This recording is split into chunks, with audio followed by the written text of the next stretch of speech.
Hi all, welcome to I Plus. ഞാൻ അക്ഷര.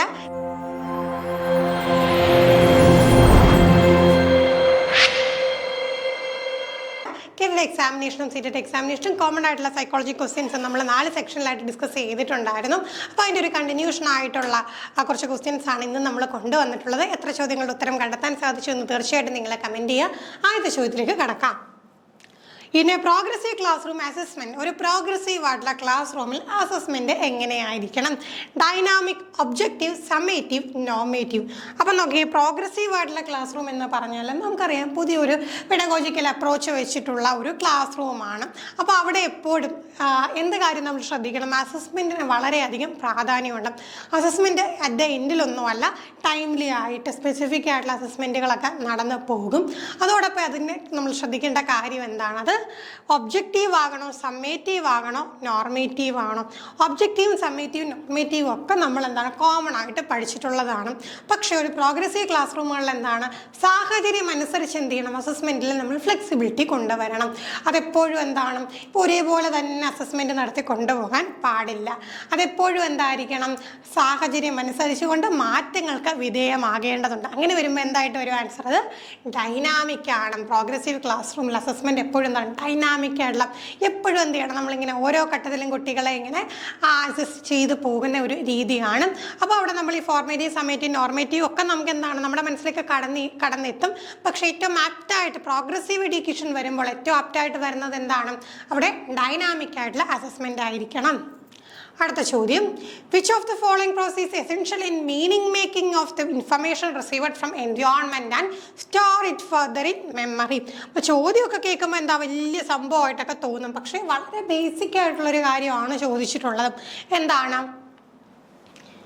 Meaning making of the information received. അതായത് എൻവയോൺമെൻറ്റിൽ നിന്ന് നമുക്ക് കിട്ടിയ ആ ഒരു ഇൻഫർമേഷനെ മീനിങ് കണ്ടെത്തുക. അതോടൊപ്പം എന്ത് ചെയ്യുക, അതിനെ ഫർദറായിട്ട് നമുക്ക് ഉപയോഗിക്കാൻ വേണ്ടിയിട്ട് സ്റ്റോർ ചെയ്യുക, നമ്മുടെ മെമ്മറിയിൽ സ്റ്റോർ ചെയ്യുക. അതിന് ആയിട്ട് ബന്ധപ്പെട്ടുള്ള ടേം എന്തെന്നാണ്? Attention, decay, forgetting, retrieval. അപ്പോൾ വെറുതെ നമ്മുടെ ലോജിക്ക് മാത്രം ഒന്ന് കൊടുത്ത് ചിന്തിച്ച് നോക്കിക്കേ. Meaning making of the information received from the environment, എൻവയോൺമെൻറ്റിൽ നിന്ന് കിട്ടുന്ന ആ ഒരു ഇൻഫർമേഷൻ്റെ മീനിങ് കണ്ടെത്തുകയും നമ്മളുടെ ആ ഒരു ഓർമ്മയിലേക്ക് അതിനെ എന്ത് ചെയ്യുക, സ്റ്റോർ ചെയ്ത് വെക്കുകയും ചെയ്യുന്നതിന് നമ്മൾ പറയുന്ന പേരെന്താണ്? തീർച്ചയായിട്ടും എന്തായിരിക്കും? അറ്റൻഷൻ ആണല്ലേ. അറ്റൻഷൻ കൊടുക്കുക, ശ്രദ്ധയോടുകൂടി നമ്മളൊരു കാര്യത്തെ ശ്രദ്ധിച്ചാൽ മാത്രമേ നമുക്ക് എൻവയോൺമെൻറ്റിൽ നിന്ന് കിട്ടുന്ന ഇൻഫർമേഷനെ മീനിങ് ഫുൾ ആക്കി മാറ്റാനും അതിനെ നമ്മളുടെ അറിവിലേക്ക് സ്റ്റോർ ചെയ്ത് വെക്കാനും സാധിക്കുകയുള്ളൂ. അടുത്ത ചോദ്യം അസേർഷനും റീസണുമാണ്. അസേർഷൻ ഇതാണ്: teacher should constantly reflect on their own stereotypes and bias. Culturally responsive teaching means that teachers are reflective. അപ്പോൾ നോക്കിക്കേ, പെട്ടെന്ന് കാണുമ്പോഴത്തേക്ക് ടീച്ചേഴ്സ് സ്റ്റീരിയോടൈപ്സ് ഉള്ളവരാകണം എന്നാണോ ചോദിച്ചേക്കുന്നതെന്ന് നമുക്ക് സംശയം തോന്നും. ചോദ്യം ശ്രദ്ധിച്ച് വായിക്കുക. കോൺസ്റ്റൻ്റ്ലി റിഫ്ലക്റ്റ് ചെയ്യണം. അതായത് റിഫ്ലക്ഷൻ എന്ന് പറയുമ്പോൾ എന്താണ് നമുക്കറിയാം. ഇപ്പം BEd ആണെങ്കിലും TTC ആണെങ്കിലും പഠിക്കുന്ന സമയത്തൊക്കെ റിഫ്ലക്റ്റീവ് പ്രാക്ടീസ് എന്നുള്ള ഒരു ആശയം നമ്മൾ പഠിച്ചിട്ടുണ്ട്. നമ്മളുടെ ആ ഒരു പഠനം പഠിപ്പിച്ചിട്ടുള്ള ആ ഒരു രീതിയെ നമ്മൾ എന്ത് ചെയ്യുക, റിഫ്ലക്റ്റ് ചെയ്യാം. റിഫ്ലക്റ്റ് ചെയ്തിട്ട് അതിലെന്താണ് തെറ്റുകുറ്റങ്ങളുണ്ടെങ്കിൽ അത് തിരുത്താനും ഇമ്പ്രൂവ്മെൻറ്റ് ആവശ്യമായിട്ടുള്ള മേഖലകളിൽ ഇമ്പ്രൂവ്മെൻറ്റ് കൊണ്ടുവരാനും സ്ട്രോങ് ആയിട്ടുള്ള ഏരിയാസിനെ അതുപോലെ തന്നെ സ്ട്രോങ് ആയിട്ട് നിലനിർത്തി കൊണ്ടുപോകാനും സാധിക്കണമെങ്കിൽ എന്താവശ്യമാണ്? കൃത്യമായിട്ടുള്ള റിഫ്ലക്ഷൻ ആവശ്യമാണ്. ആ ഒരാശയം മനസ്സിൽ വെക്കുക. അത് വെച്ചുകൊണ്ട് ചിന്തിച്ച് constantly reflect on their own stereotypes and bias. Stereotypes എന്ന് പറയുമ്പോഴെന്താണ്, നമ്മൾ ഓൾറെഡി മറ്റേ ക്ലാസ്സുകളിൽ ഡിസ്കസ് ചെയ്തിട്ടുള്ള മുൻധാരണകൾ. ഇപ്പം ഗേൾസ് ഇങ്ങനെയാകണം, ബോയ്സ് ഇങ്ങനെയാകണം, ഗേൾസ് അത് ചെയ്യാൻ പാടില്ല, ബോയ്സ് അത് ചെയ്യാൻ പാടില്ല എന്നൊക്കെ പറയുന്ന സമൂഹം കൽപ്പിച്ചിട്ടുള്ള കുറേ എന്താണ് അലിഖിത നിയമങ്ങൾ ആയിട്ടുള്ള മുൻധാരണകളാണ്.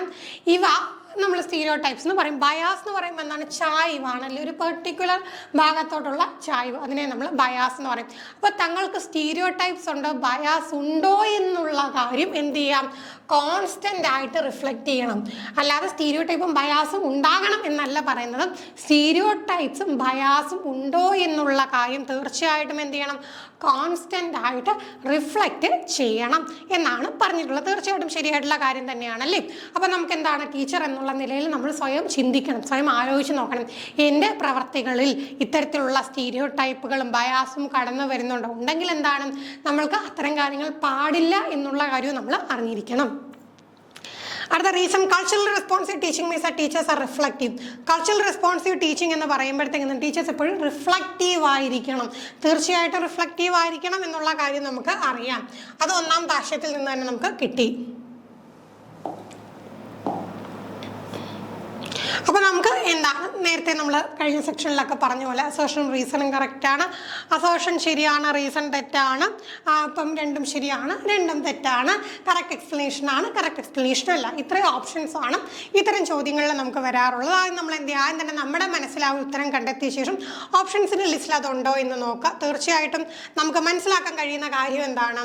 കൾച്ചറലി ഈ ഒരു കാര്യം കോൺസ്റ്റന്റ്ലി റിഫ്ലക്റ്റ് ചെയ്യണം എന്നുള്ള കാര്യം നമുക്ക് മനസ്സിലായി.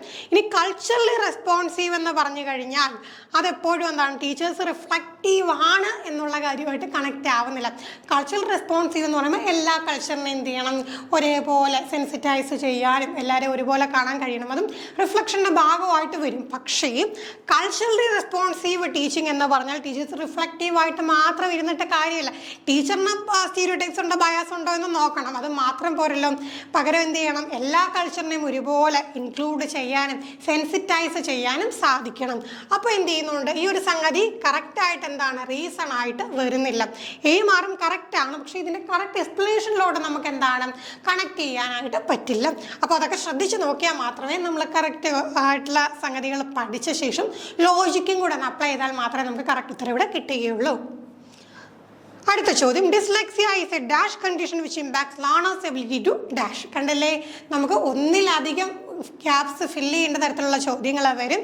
അപ്പോൾ എന്താണ്? തെറ്റിപ്പോകാതെ ശ്രദ്ധിക്കണം. ഡിസ്ലെക്സിയ ഓൾറെഡി നമ്മൾ പഠിച്ചതാണ്. എന്താണ് അത്? റീഡിങ് ഡിസബിലിറ്റി ആണ്. ഡിസ്ഗ്രാഫിയ റൈറ്റിംഗ് ഡിസബിലിറ്റി ആണെന്നൊക്കെ നമുക്കറിയാം. അപ്പോൾ നോക്കിക്കേ, dyslexia is A dash condition which impacts learner's ability to dash. Emotional drop issues, neurological link sounds with symbols, physiological socialize with peers, sensory coordinate body movements. അപ്പോൾ നോക്കിക്കേ, ഇവിടെ നമുക്ക് രണ്ട് ടേംസ് കറക്റ്റായിട്ട് വരണം. അപ്പോൾ നോക്കിക്കേ എന്തൊക്കെ വരാൻ? ഡിസ്ലെക്സിയ എന്ത് തരം കണ്ടീഷനാണ്? ഡിസ്ലെക്സിയ എന്നുള്ളതൊരു ന്യൂറോളജിക്കൽ കണ്ടീഷനാണ്. എന്ത് തരം എബിലിറ്റി ആണ് അത് ബാധിക്കുന്നത്? It will affect the ability to link sound with symbol. സൗണ്ടിന് സിമ്പിൾസോട് അപ്പോൾ വായിക്കുന്ന സമയത്ത് എന്താണ്? ആ കണ്ട ഒരു സിമ്പിൾ ഏത് സൗണ്ടാണ് എന്ന് കണക്ട് ചെയ്യാൻ പറ്റാതെ വരുമ്പോൾ അവർക്ക് വായിക്കാൻ ബുദ്ധിമുട്ടുണ്ടാകും. അപ്പോൾ ആ സംഗതിയാണ് പറയുന്നത്. Dyslexia is a neurological condition which impact learner's ability to link sounds with symbols ആണ് കറക്റ്റ് ആയിട്ടുള്ള ആൻസർ. അടുത്ത ചോദ്യം, which of the following is strategy does not promote inclusion. ഈ കൂട്ടത്തിൽ ഇൻക്ലൂഷനെ പ്രൊമോട്ട് ചെയ്യാത്തത് ഏതെന്നാണ് ചോദ്യം. ഇൻക്ലൂസീവ് എഡ്യൂക്കേഷൻ എന്താണ് നമ്മൾ കഴിഞ്ഞ സെക്ഷനിലൊക്കെ പറഞ്ഞിട്ടുണ്ട്. എന്താണ്? എല്ലാവരെയും ഒരേപോലെ ഒന്നിച്ച് ഒരേ കൂടെ കീഴിൽ കൊണ്ടുവന്നുകൊണ്ട് വിദ്യാഭ്യാസം പ്രൊവൈഡ് ചെയ്യുക എന്നതാണ്. Flexible grouping, differentiated instruction, ability grouping, reasonable curricular accommodation. അപ്പോൾ ഇൻക്ലൂഷൻ എന്ന് പറയുമ്പം എല്ലാവരും ഒരുപോലെ എന്ന് പറയുന്ന സാഹചര്യത്തിൽ എബിലിറ്റി ഗ്രൂപ്പിംഗ് പോസിബിൾ ആണോ? ഒരിക്കലും അല്ല.